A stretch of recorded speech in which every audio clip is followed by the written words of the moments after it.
Micklin Silver died in 2020. She was an American director of films and plays. Born in Omaha, Silver moved to New York City in 1967, where she began writing and directing films. And she's best known for Hester Street from 1975, her first feature, and Crossing Delancey from 1988.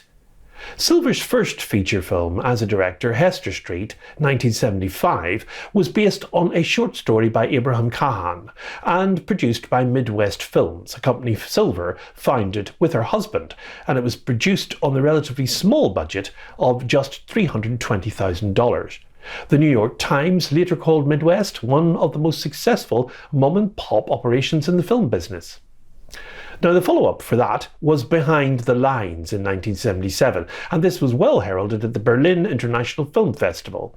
It was filmed in Boston and it fared well with critics. And then, in 1979, she directed Chilly Scenes of Winter, originally released as Head Over Heels. It was less of a triumph, this one, and United Artists, the major studio that produced Chilly Scenes, changed the film's name and edited in a happy ending, suggesting that market research justified the change in the title. Chilly Scenes didn't receive the same warm reception as Silver's earlier films had. This anti-romantic comedy is based on Ann Beattie's best-selling novel and is about lovelorn civil servant Charles, played by John Hurd, and his married but separated co-worker Laura, played by Mary Beth Hurt. Months after their affair has ended, Charles is haunted by memories as he desperately attempts to rekindle a love that perhaps never was. Switching deftly between past and present, Micklin Silver guides this piercing deconstruction of male wish fulfillment fantasy beyond standard movie romance tropes into something more complicated and cuttingly truthful. Charles Richardson, that's John Hurd, is a civil servant in his early 30s, working in the Department of Development in Salt Lake City, Utah. Now, he's an impetuous romantic, and one day he meets Laura Connolly, played by Mary Beth Hurt, in the filing department of his office, and it's love at first sight. Laura is a married woman who has just moved out on her husband, Jim.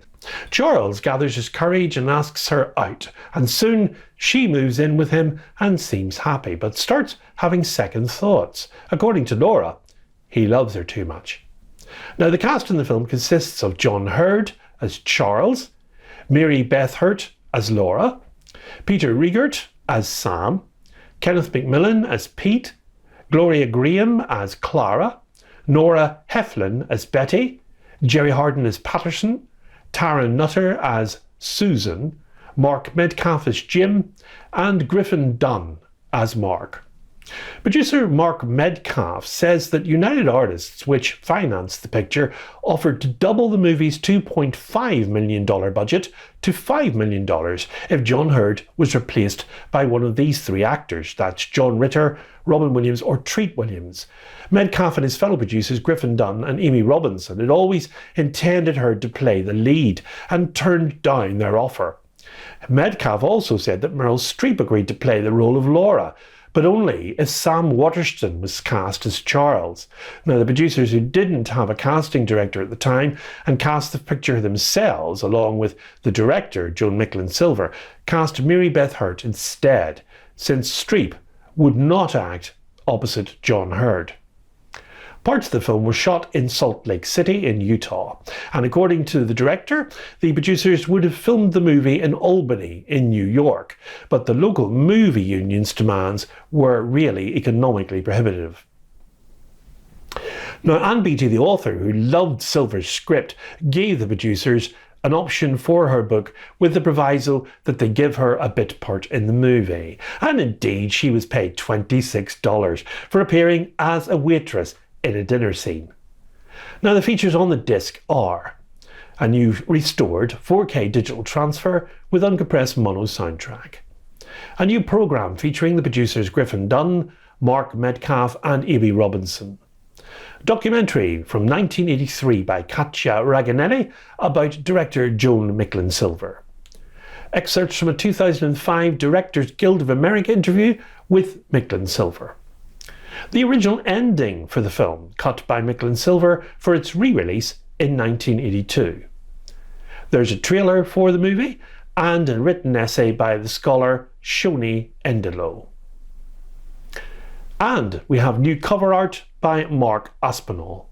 Now, of course, Joan Micklin Silver's most successful film came in 1988, and that was Crossing Delancey, starring Amy Irving. But Chilly Scenes of Winter does see some good performances from the leads John Hurd and Mary Beth Hurt. Chilly Scenes of Winter has a running time of 95 minutes, and it releases on Blu-ray only in the US as Spine 1176 on Tuesday, March the 28th. And that brings this edition of Let's Talk Criterion to a close. Coming up in April, we have in the UK 2 films: Wanda, the documentary feature from 1970, directed by Barbara Loden, and Mystery Train from Jim Jarmusch. And in the US, we have 3 4K UHD releases. That's Terry Gilliam's The Fisher King, Ingmar Bergman's The Seventh Seal, plus the highly appraised British Small Axe anthology series of films for television directed by Steve McQueen, and Ruben Östlund's triple Oscar-nominated Triangle of Sadness, also arriving in April on 4K UHD.